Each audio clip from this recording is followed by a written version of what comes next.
Nakabit na rin yung kama ni Anika. Nakabit na rin yung kama.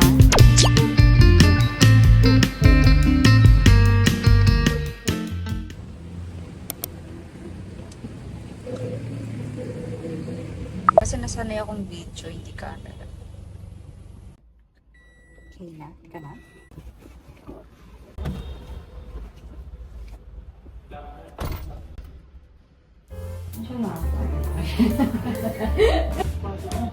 Masikip pag ganun. Oo. So today, nandito tayo sa Mandaue nga. Anong lugar to? Hindi ka na Shaw Boulevard lang ka. So Shaw Boulevard. Kasi nga, titingin tayo ng mga gamit. As in, alam niyo yun, ilipat kami back to zero. Miski plato. Parang, bago mag-asawa tayo. Ligawan mo pala. Uy, ang cute na, no? Yan, no? Ito. Yan, no? Cute, no? Iba siya, eh. Iba siya sa typical na sala na ganun.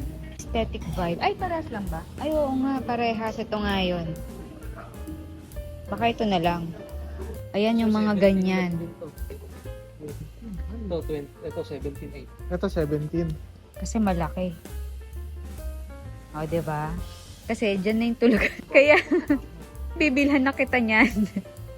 Sabi ko sa'yo, dyan ka na nga matutulog. Nag-aalala kami doon sa mga pusa namin kasi nga, ang sarap kasi i-scratch to eh. Masarap sa kanila to eh. Ayan o. Diba? Bahala na. Bibili nila kami ng scratch pad. May scratch pad kami sa bahay, kaso nga lang, di naman nila ginagamit. Mas gusto talaga nila mag-scratch sa sala. Next natin, kama naman. Sumasakit na yung ulo ng tagabayad. Parang ano ba yun, in love ako dito sa kama na to. Kaya eto. Queen. Masyadong malaki yung queen. May ipit ka sa... Ano lang tayo? Tsaka pag queen, mag-iwalay tayo. Mas maganda nakadikit. Mas maliit. Nakadikit, diba? Sabi daw. Ito kay Anika pwede. Gusto ko sana to para gagawin ko sa kwarto, Bali. Bali style. Kaso nga lang, wala na atang wala nang stock. Ito, saka yung binili natin.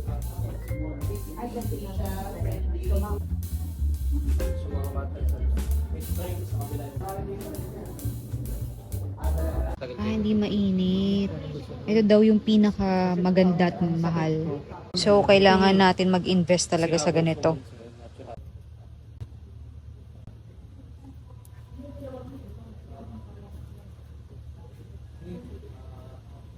Pwede.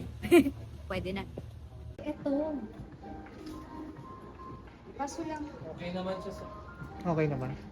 Sana naman. Kasi parang naglalaban yung kulay. Oo, hindi bagay, no? Ikaw na magbalik. Dito na tayo sa condo. Papakita ko sa inyo yung condo nang walang laman. Para makita natin yung before and after. Ganun. And actually, nandito na sila Algie. Ayan yung una nyong makikita. Ito yung ating kitchen. Ayan yung itsura ng ating kitchen. Lahat. So, aayusin ko pa yan lahat. And then, ito yung ating living area. Ayan. Malaki siya actually. Tapos, ito yung ating view. Ayan. Diba? In fairness, presko dito. Tapos, meron tayong swimming area. Yan.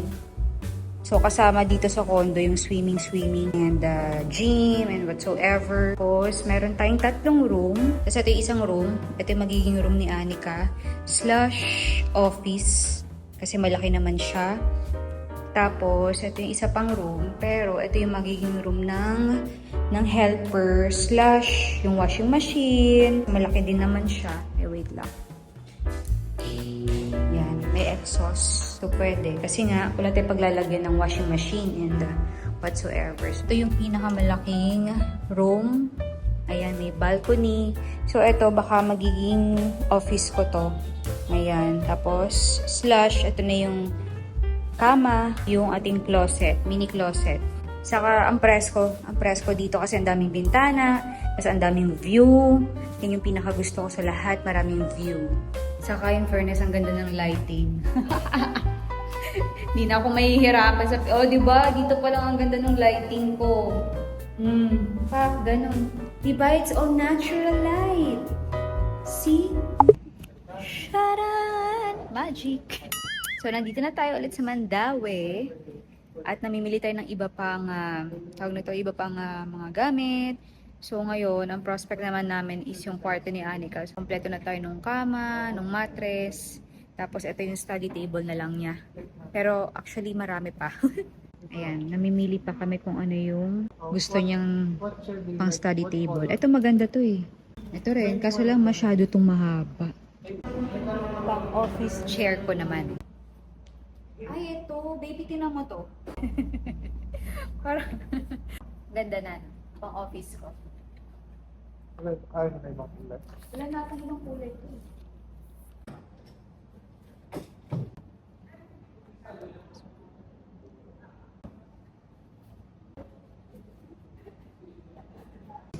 Kanina masaya ako eh. Ngayon, parang nai-stress na ako.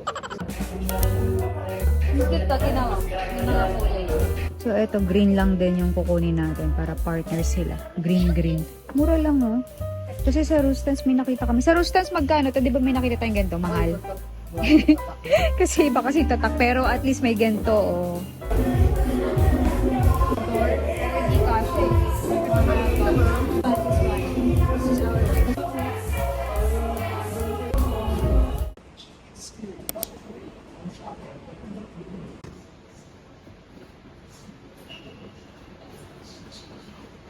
Mahal, be.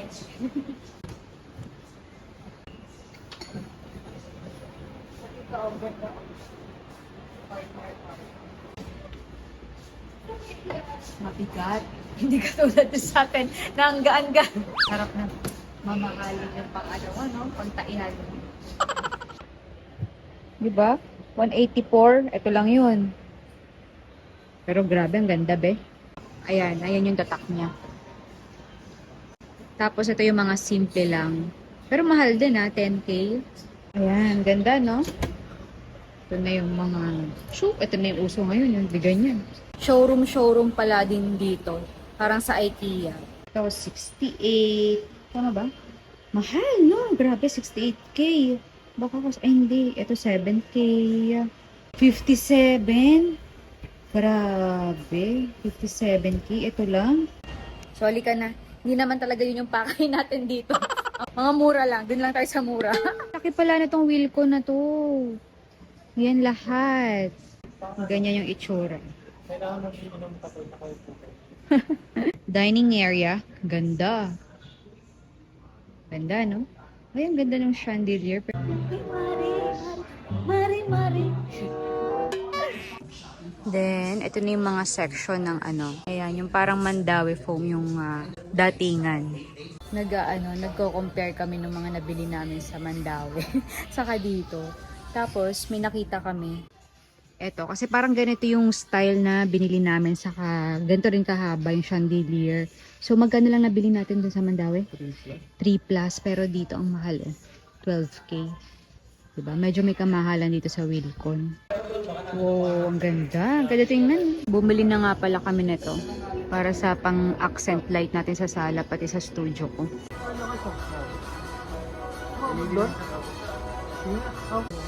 Pang ko naman, pang vlog ko. Cool white. Sige nga. Pinagalong puti ma'am, tsaka linaw. Ito, warm white.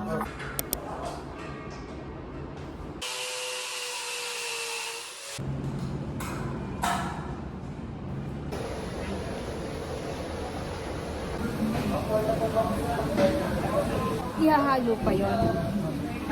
Yun po na. Napili ko is si Bone White. At yung una kong napili, Swiss Coffee. Pero mas maganda si Bone White eh. Wait lang, mas maganda si Bone White. Ayun, ito. Parang pare-pareho lang yung kulay nila, di ba?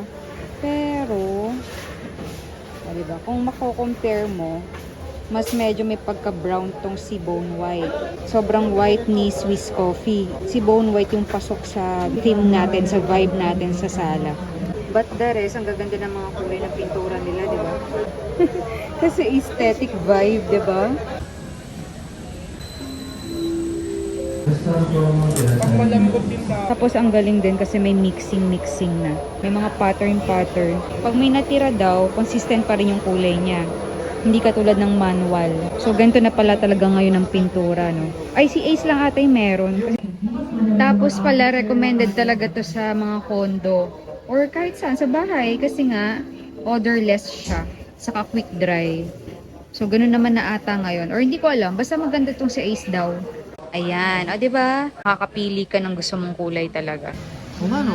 Ayan na yung bone Bone white. Okay, galing. Ganun pa pala. Makita niyo ma'am yung kulay.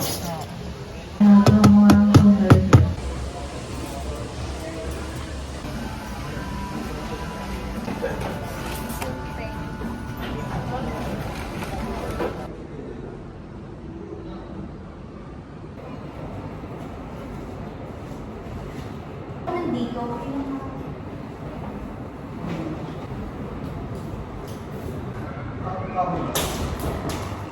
Yung isa, tapos yung dalawa nandito.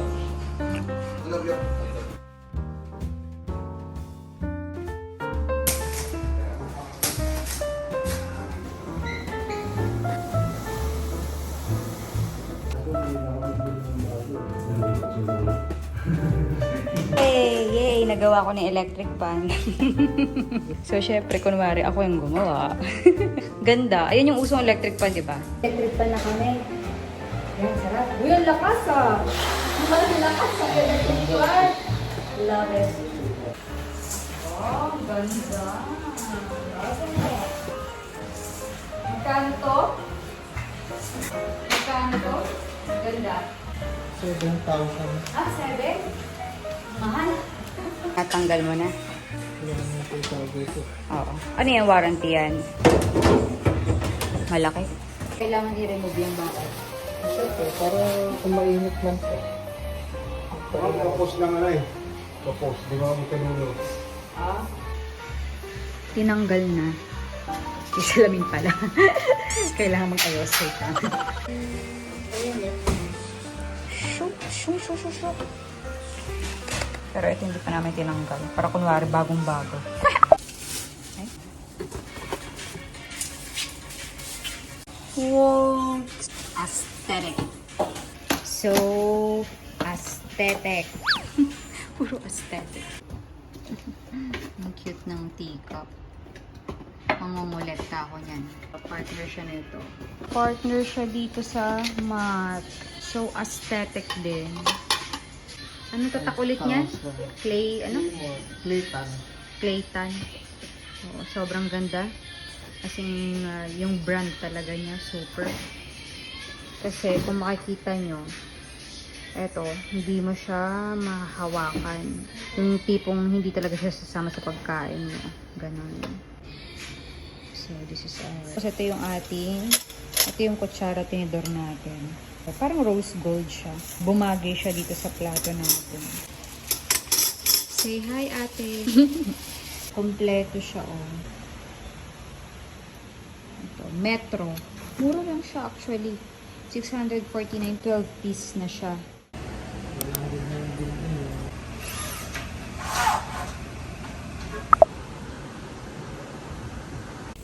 So now,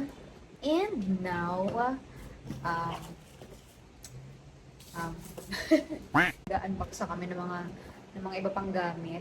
Medyo malapit na kaming matapos. Ang ganda mag-vlog dito, kitang-kita yung mukha ko. Medyo haggard nga lang. Eto, ang ganda nito. Oh, 800 siya sa SM. Pero nakaka-aesthetic vibe din siya. Magandang quality. Kasi daw, yung mga ganitong kahoy daw pala, wood talaga, as in wood. Hindi ko alam kung type of food. Oo, di namin alam. Basta ito ni-recommend sa amin. Kapag nagluto kayong oil, sinisip-sip niya kasi nga wood nga siya. So, ito, maganda daw to. Metro, ayan, basta Metro. 900 isang set. Ayun pala, okay na. So, puro mga kahoy yung team natin. Tapos ito, pang prito kay ate. Kahoy din. Kasi masisira yung ating pan. So, kailangan ganito, kahoy. Ito, pang mantika. Pang mantika daw. Ano ba to? Lagyan ng mainit na tubig. Ito, kala ko. Kala ko pa mantika. Ang cute. Ang liit. Yan. Ito yung panlagay ng mantika. Kasi nakikita ko pa nagluluto sila, no? Shoot. Sa mainit. Ito pala, parang nasisi daw sa Elgin sa pagbili niya rito kasi medyo may kamahalan. Magkano to? 2.8. Para siya sa induction, sa mga pang-condo talaga. So, pang-ihaw, So, pwede kayo mag-ihaw. Hindi, pang-ihaw talaga siya. Para sa akin, worth it naman to kasi nga, at least makakapag-ihaw kami. Ito yung chopping board. Cute. And update muna tayo. Parang hindi ko pa ata sa inyo napapakita ito. Ayan, nabuo na kanina. Ay, nung isang araw pa nabuo yan. Tapos ito, sa susunod niya yung reveal niyan. Tapos ito yung center table natin na parang nag-aalangan ako. Parang hindi bagay. Kasi side table talaga siya. So baka ang gawin ko na lang dyan. Kasi maglalagay ako ng carpet dyan. Parang wala na lang center table dyan. As is na ganyan para maluwag. Baka parang gano'n na lang gagawin ko. Tapos yun, wait lang. Ayan. Binili.